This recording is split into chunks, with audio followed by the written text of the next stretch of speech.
苏家苏昌河，你想造反？苏家、谢家，你们穆家哪个不行？ ပြီးခဲ့တဲ့အပိုင်းမှာတော့ကမိုးရင်တော်ကလောက်ကျန်ရင်ဓမ္မနှစ်ယောက်ဖြစ်တဲ့ယာမဒါနဲ့ခရင်အောင်ဖနက်တစီတို့ကိုထွက်သွားခွင့်ပေးလိုက်ပြီးတဲ့နောက်မှာတော့စူးရင်တော်ကစူးချဟဲ့လို့ခေါ်တဲ့ထိတ်တန်လူသက်သမားတယောက်ထပ်ရောက်လာပါတယ် 你来了。你好像看到我不是很高兴啊。 စူးချဟဲ့နဲ့စူးမှုကြီးကအိမ်တော်တစ်ခုတည်းကဖြစ်ကြပြီးအရင်နှီးဆုံးတငယ်ချင်းနှစ်ယောက်လည်းဖြစ်ပါတယ်။တိုင်းပညာကျွမ်းကျင်မှုမှာလည်းဘယ်သူမှတာတယ်လို့ပြောလို့မရပါပဲ။စူးမှုကြီးရဲ့ဓာတ်ဆက်ရှစ်တွေအခင်းချင်းဆိုတဲ့တိုင်းစွမ်းရည်ကတော့ထိတ်တန်အဆင့်မှာအကောင်းဆုံးအဆင့်အနေနဲ့တည်ရှိပြီးထုတ်တုံးလာအောင်ဖိအားပေးနိုင်တဲ့သူကအဆင့်တူထဲမှာစူးချဟဲ့အပြင်မရှိသေးပါဘူး။စူးချဟဲ့နဲ့အတူကျူးရင်အဖွဲ့ရဲ့ခွေဖြစ်ခဲ့မှုတဲ့စူးကြီးဆိုတဲ့သူလည်းပါလာပါတယ်။စူးအိမ်တော်တခင်ကြီးကအိမ်တော်ကြီးကဲကိုတက်ပြီးအိမ်မက်နာငါးသားကိုယူလာဖို့စူးမှုကြီးကိုစိတ်ခိုင်းပါတယ် 老爷子说什么了？你是朱颖的首领，你更是我们苏家的弟子。 စူးမှုကြီးကသူဟာအခုလက်ရှိခွေဖြစ်တဲ့အတွက်ယာဒီခွင်12ယောက်နဲ့အတူအိမ်တော်ကြီးကဲကိုကာကွယ်ပေးရမယ့်တာဝန်ရှိတာကြောင့်သူမလုံနိုင်ကြောင်းညင်းပါတယ် 你和大家长的情分能有何苏家的深？但我现在是亏，抱歉。 အခုလက်ရှိပြဿနာတွေကစူးမှုကြီးခွေဖြစ်တဲ့နေ့ကစပြီးမြစ်ချခံနေလို့ပြောရမလို့ပါပဲဘာဖြစ်လို့လဲဆိုရင်စူးမှုကြီးတို့စူးချဟဲတို့ကမျိုးရိုးနာမည်တော်မရှိတဲ့အမိမဲ့နှင်းကြတဲ့ဘဝကနေလာခဲ့ကြရလို့ပဲဖြစ်ပါတယ်အဲ့ဒီအကြောင်းတွေကိုတော့နောက်လာမယ့်အပိုင်းတွေကြမှာအကျေချက်ရှင်းပြပေးပါမယ်ခေတ်ဆက်ဆက်မှာအဟဲရဲ့ခေါင်းဆောင်နေရာကိုခွေဖြစ်တဲ့လူကသာဆက်ခံရတဲ့အတွက်လက်ရှိခွေဖြစ်နေတဲ့စူးမှုကြီးဟာအိမ်တော်သုံးခုအတွက်တော့လက်ခံပေးလို့မရတဲ့ဖြစ်တည်မှုပါပဲ ဇလန်ကိုအတူချုပ်ပြန်ဆက်ရရင်အရင်ကြီးဆုံးတငယ်ချင်းနှစ်ယောက်ဓာချင်းရှင်ရဖို့ဖြစ်လာပါတော့တယ်။သူတို့နှစ်ယောက်ဟာလက်ရည်တူတွေဖြစ်ကြပေမဲ့စူကြီးတာဝင်ပါခဲ့မယ်ဆိုရင်စူးမှုကြီးအတွက်ကတော့အနိုင်ရနိုင်ချေမရှိတဲ့ခက်ခဲလုံးတဲ့အခြေအနေပါပဲ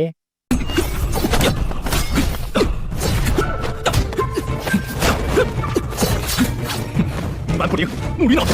这样的人 ။သူတို့တိုက်ခိုက်နေတော့စူကြီးကမူမမှန်တဲ့အရာတစ်ခုကိုတတိထားမိသွားတဲ့အတွက်စူချမ်းဟဲကိုအမြဲပြလိုက်ပါတယ်။စူချမ်းဟဲကလည်းနားလည်လိုက်ပြီးစူးမှုကြီးကိုတိုက်တယ်လို့နဲ့အနောက်မှာရှိတဲ့ကြောက်ထုစီကိုဓာတ်နဲ့ပစ်လိုက်ပါတယ်။အဲ့ဒီအခါမှာမူရင်တော်ကနောက်ထပ်လူသက်သမားတစ်ယောက်ဖြစ်တဲ့မူပိုင်ဆိုတဲ့လူထွက်ပေါ်လာပါတယ် 苏家苏昌河，你想造反？苏家、谢家，你们穆家哪个不行？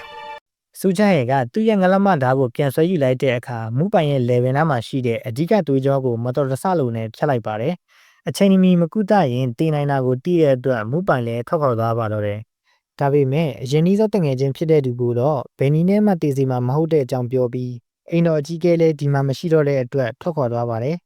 反正大家长已经走了，而且我怎么会真的杀你呢？都是好兄弟，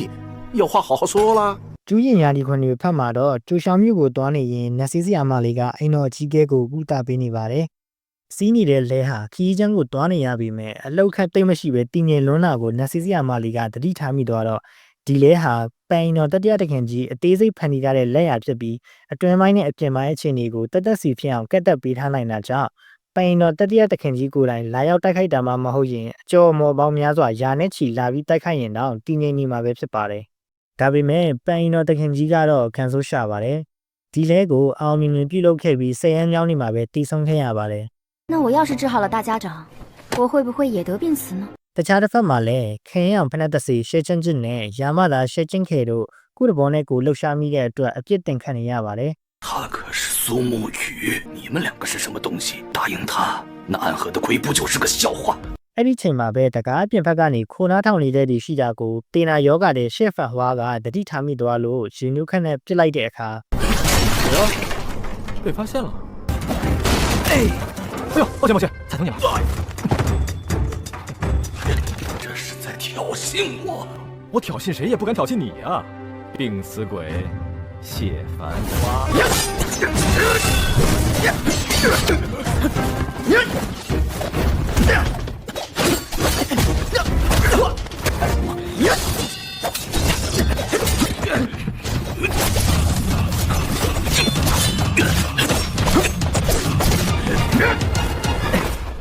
တိုက်ခိုက်မှုတွေပြီးလို့အပြင်ရောက်တဲ့အခါစူချမ်းဟဲကဒူစီစဉ်ထားတဲ့ကိစ္စတွေကိုစူကြီးကိုရှင်းပြပါတယ်အကယ်၍အိမ်တော်ကြီးခဲ့တာမသိပဲအဟဲကိုပြန်ရောက်လာခဲ့ရင်အိမ်တော်တုံးခုရဲ့တခင်ကြီးဆိုလူကြီးကသူတို့အပြစ်လွတ်အောင်ကိုလွတ်ရုံနိုင်ပြီးမဲ့အမိန်ကိုယ်တာနာခံရပြီးအပြေလွှာလှုပ်ရှားကြတဲ့သူတို့ကြတော့အသက်ခံရမှတေးချနေတာကြောင့်သူချမ်းဟဲကအိမ်တော်ကြီးခဲ့ကိုအပြောက်ရှင်းမှုကြံစီရပါတယ်ပရမတ်ချက်အနေနဲ့နစီစီယာမလေးကိုတတ်ပြီးအိမ်တော်ကြီးခဲ့ကိုတေးစီမှာပဲဖြစ်ပါတယ်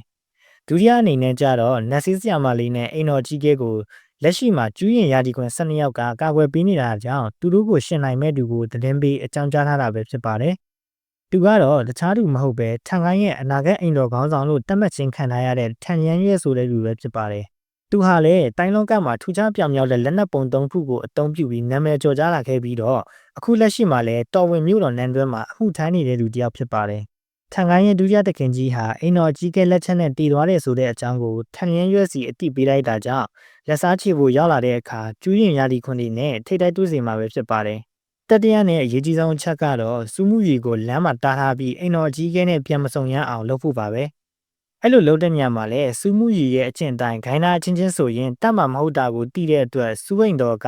ဒုတ်ချန်ရီသမားတစ်ပြည့်တွေအများကြီးတုံးပြီးတားစေပါတယ်။တနေရာရောက်တဲ့အခါမှာတော့စူးမှုရီရဲ့ရှေ့မှာစူးဟုံရှိညီအမညောက်ကိုတွေ့လိုက်ရပါတယ်။ 宇哥，你还真是人如其名啊！这雨便下到哪儿？ သူတို့ရဲ့တာဝန်ကစူးမှုရီကိုအချိန်ရလောက်ဆွဲထားပြီးတားထားဖို့ပဲဖြစ်ပါတယ်။တစ်ဖက်မှာလည်းကျူရှောင်းမြို့ကိုတွားနေတဲ့ခီးမှာအိမ်တော်အကြီးကဲဟာမဖြစ်မနေအနားယူဖို့လိုအပ်လာတာကြောင့်ခြံဝင်းပြက်တစ်ခုမှာအနားယူပြီးစူးမှုရီကိုစောင့်နေကြဖို့လုပ်လိုက်ရင်မောင်မမြင့်ဤတမိုင်းရဆုံးဝင်အပိုင်း2နဲ့3ပတ်တူးတင်ဆက်မှုကိုဒီမှာပဲရန်နာလိုက်ပါတယ်